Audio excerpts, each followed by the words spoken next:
What's going on YouTube? Welcome to my YouTube channel. Alright, today we're going to do a quick video on basically how I process Morgan silver dollars when I receive them in the mail, and then how I list them. And I'm going to basically try my best to turn $200 into almost $400.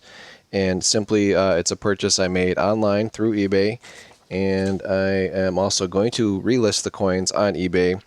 And if you guys are interested in doing something like this, or if you have coins in your own collection, it's basically, I just want to kind of share the knowledge that I've kind of learned, but also the important thing is processing. You don't want to spend hours and hours and hours just staring at one coin. So here's the package that I received in the mail today. I've already made cards with Mylar holders for the coins. I haven't seen the coins yet, but I've basically made up the coins that I am receiving. So we're going to go through each one. The seller did a pretty decent job on photos, so I'm going to basically reinforce that idea.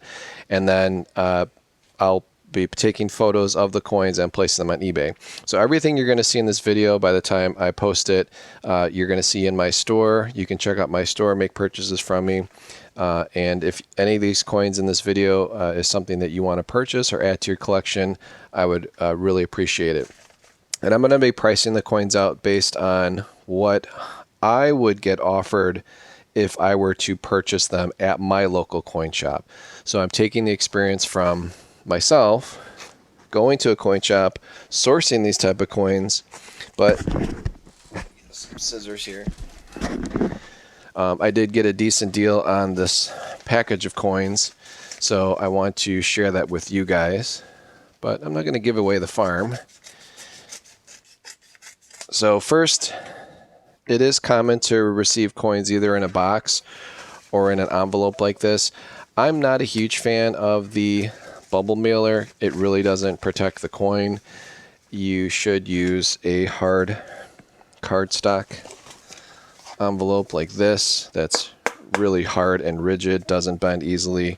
And then if you want to go extreme, you could also cut out like from a bubble mailer like this, protect the coin, and then place it inside the hard cardstock envelope. Or you ship it in a bubble mailer like this, but then you actually take cardboard like this and you wedge it together and you put the coin inside there.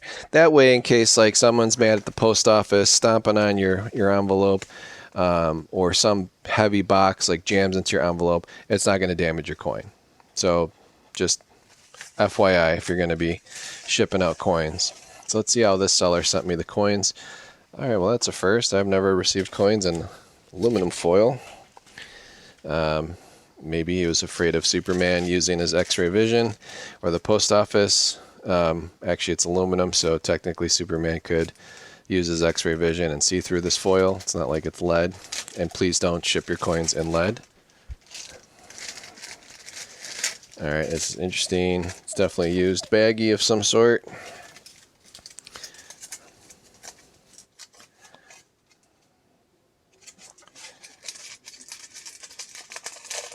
You get a little zoomage here for you guys.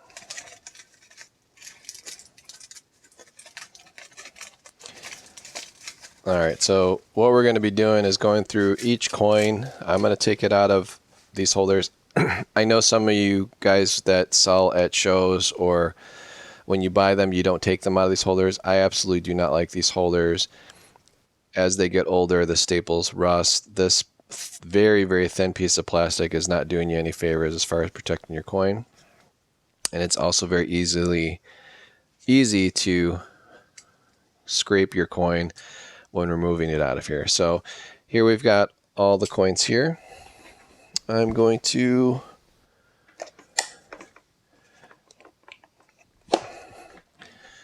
take a razor blade here,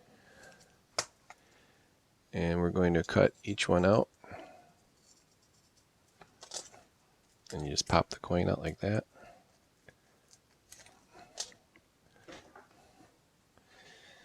And zoom in a little bit more for you guys. So this is a nice 1878. Actually, let me see if I can get a better angle here.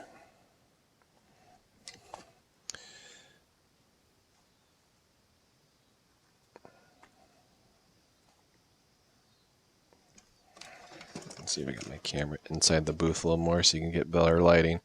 So what we're looking for on each coin is to look at any inclusions in the fields, any things that would make this coin a detailed coin. So like signs of cleaning, rim dings, scrapes that are not natural, anything funky looking here. So it looks good. Edges look good. And the reverse looks excellent. So this is a very nice coin. It's probably going to be the most expensive coin in the collection. I'm going to be listing this for $125. I've already comped it out to compare what's out there. I think this is the nicest 1878 reverse of a 78 with 7 tail feathers. So it's nothing special, but it's also very hard to find a raw coin like this. So I'm going to place it in the holder like this. And then when I'm done recording this, I will take a photo like this of the coin. And then I would take a photo of the coin like this, inside my light booth, outside my light booth, and then on my lap, you know, basically going face down on the coin like that. So I'm getting different angles. And then I'd also do the same with the reverse. And then I place that in a holder like this, which this is from an old Annex holder that I busted out. And then I would take a photo like this on the side, on this side, and then I would do the same with the reverse, like this, and like this. So and then I would place the coin, let me zoom out here, to authenticate the coin, because these are not graded, these are raw coins. I would take a scale, and we want it to weigh 26.8 grams approximately, which it does. Oops. Zoom in there so you can see it, 26.8 grams. And then with a caliper, we want it to measure approximately 1.5 inches, which is the standard size of a Morgan. And then I have this magnet here that's very powerful. It's actually attaching to the razor blade, and we want to make sure it's not magnetic. And then I take a photo of the coin that way.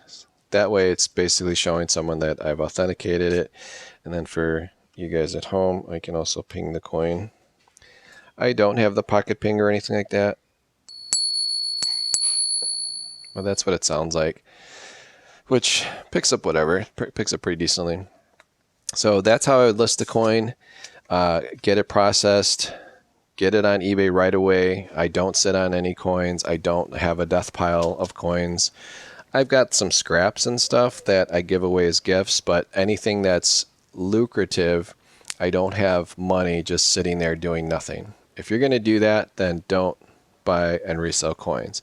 If you're into collecting them, that's a different story. If you like to take them out and look at your collection, I totally understand that. But if you're going to do this as reselling, it does you no good to buy a giant bag of someone's collection and then literally sit on it for months and say, I'll get around to it eventually. Don't do that. That's stupid. So, all right, next is the 1882. And we're going to go a little quicker now. But I wanted to just basically teach you guys like what I've been doing. And again, the process is not perfect. So I'm always looking to improve. But I just want to show you the types of coins that I pick up, which you guys can do the same. You can also go to your local coin shop. Oh my goodness, I almost dropped it. You know when you drop it, you have to discount it. It's a beautiful coin. So an 1882p is not as common. I mean, it is kind of considered common, but in this type of quality, it's not so common. So something like this, I'm going to list this one probably for like 69 bucks, just because it's really nice. Now there is a little mark there on the cheek, but other than that, if you look at the fields of the coin, there's only a few marks here and here, but that eye appeal is outstanding. So this is a nice one. I think this would possibly get a mint state 64 if someone were to send that in to get graded. So I'm going to be asking accordingly for that. So There's 1882. I'll label it Gem BU Frosty and ask 69 bucks for it. All right, next one here is the 1886. This one definitely was, I considered a slider coin.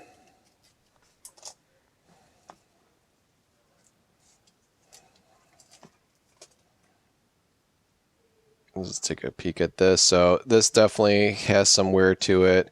The cheeks are not as nice. The fields are really nice, but there's definitely some wear on Liberty. Not crazy. So I mean, the reason I call it a slider is it is possible you get a lower mint state grade on something like this. The feathers are a little weak. So there's definitely some wear, but it's not like natural unwear or signs of cleaning type of unwear. It's a nice, very borderline high AU, so about uncirculated, to low BU mint state. So something like this, I'll be asking 55 bucks,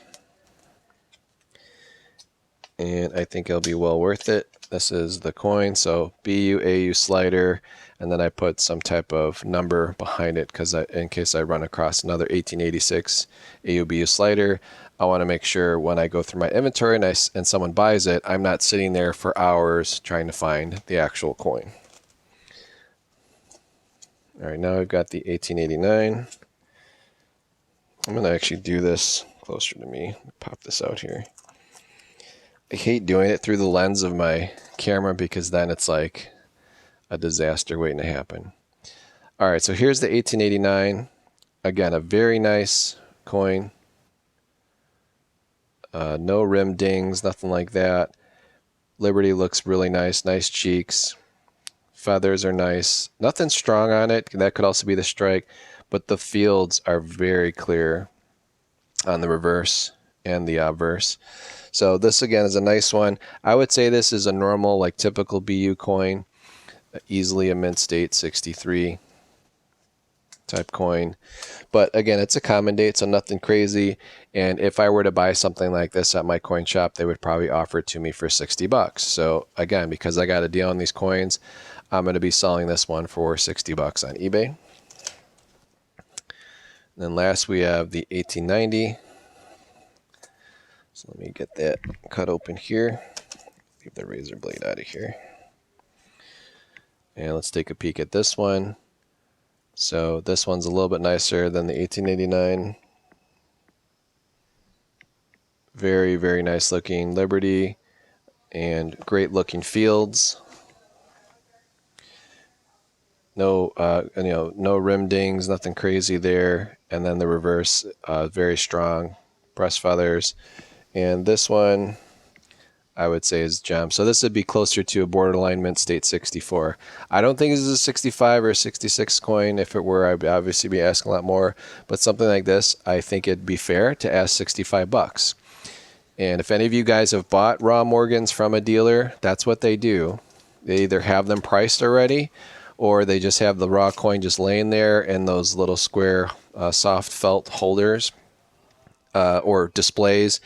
They show you the coin and then they bust out open the gray sheet to see what the coin's trading for at the time, or they already have it in something like this where they have a certain retail price. So some dealers will buy just collections and sell them based on at the time when they bought it, and then at the time they're selling it to you, they're based on current market conditions. Others will just price it accordingly based on what they originally bought it for versus what they think it's worth with you wanting to buy it.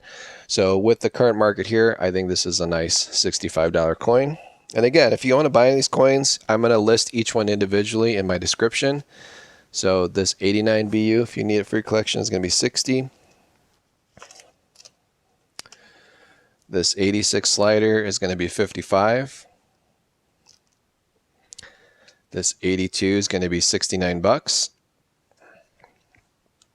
And then this much harder to find, normal, no problems, 1878 seven-tail feather, I think is a bargain at 125 bucks. And if you don't believe me, go try and find one that doesn't have issues. I did sell a BU Details one that had scratches on the face, scratches in the fields, didn't look anywhere near as nice as this, and I sold it for 95 bucks. And that one had issues. This one I believe would strongly straight grade. Again, I don't guarantee any straight grade, so I do put that in my listing as well, but this is a nice one. I think if for 125 bucks, that's probably one of the best deals for something that's a little more difficult to find. So if I add all these up, it's almost 400 bucks. Like I said, I have 200 total into this entire collection. And hopefully by showing you guys this, this will help you resell some coins that either you have, or if you want to purchase some coins from your coin shop or from someone's collection and flip them. Just make sure they're nice and don't have issues. Now, if all these coins had issues and I paid 200 bucks, I wouldn't be so happy because I'd probably only sell all of them for a total of 240 bucks. And that is like zero profit after eBay fees and the time spent in processing them. So if you are going to buy coins, don't just buy them to buy them. If you're going to buy them to resell and make money on them, purchase stuff that's nice that you can actually flip for a profit. You know, no crazy profit, but something that you don't have to do a lot of work. So again, it's very simple. And obviously I've sold plenty of coins like this, and it helps too to specialize in something. You know, a lot of you guys watch my channel because you like Morgan silver dollars, but if your favorite coin is something else, then concentrate on that. Don't just go walk into a coin shop. If you have no idea what Morgans are or how they look or how they grade, then I wouldn't mess with them. So this is about my third year doing this for fun as a hobby. I really appreciate you guys watching. I like sharing it with you guys. And again, my channel is different. Everything that you see in here is for sale. So appreciate you guys watching. I'll catch you on the next one.